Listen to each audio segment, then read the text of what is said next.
త్వరలోనే 12 బిడ్డకు జన్మని ఇవ్వబోతున్న శోభితా దూళపల్లి. శోభితా దూళపల్లి గూఢచారి, మేజర్ వంటి మూవీస్లో వెబ్ సిరీస్తో మంచి క్రేజ్ని తెచ్చుకున్న తెలుగు అమ్మాయి శోభిత.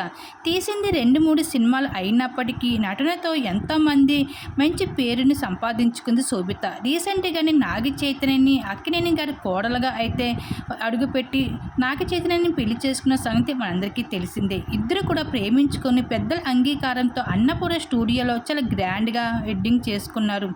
వాళ్ళ వెడ్డింగ్ సంబంధించిన ఫొటోస్ కూడా నెట్టింట్లో బాగా వైరల్ అయ్యాయి. అయితే గత కొన్ని నెలలుగా చైతు శోభితలపై వార్త నెట్టింట్లో బాగా వైరల్ అవుతుంది. వీళ్ళిద్దరూ త్వరలోనే పేరెంట్స్ అవబోతున్నట్లు ఒక న్యూస్ బయటకు వచ్చింది.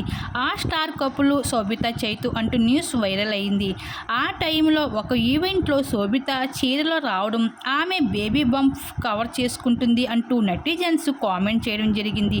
ఈ ప్రెగ్నెన్సీ వార్తలపై శోభిత డైరెక్ట్గా స్పందించలేదు కానీ ఆ వెడ్డింగ్తో క్లారిటీ ఇచ్చేశారు చైతు శోభితలు.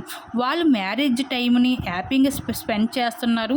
ప్రస్తుతానికి వస్తున్న న్యూస్లో మాత్రం ఎలాంటి వాస్తవం లేదు అంటూ శోభిత టీం అయితే క్లారిటీ ఇచ్చారు. అయితే ఈ న్యూస్ తెలుసుకున్న అభిమానులు అయితే మీ ఇద్దరు త్వరలోనే 12 బిడ్డకి జన్మని ఇవ్వాలి అండ్ కామెంట్స్ లోపల తెలియజేసుకుంటూ రావడం జరుగుతుంది. ప్రస్తుతం ఆ న్యూస్ అయితే పోస్ట్ నెట్టింట్లో వైరల్గా మారింది.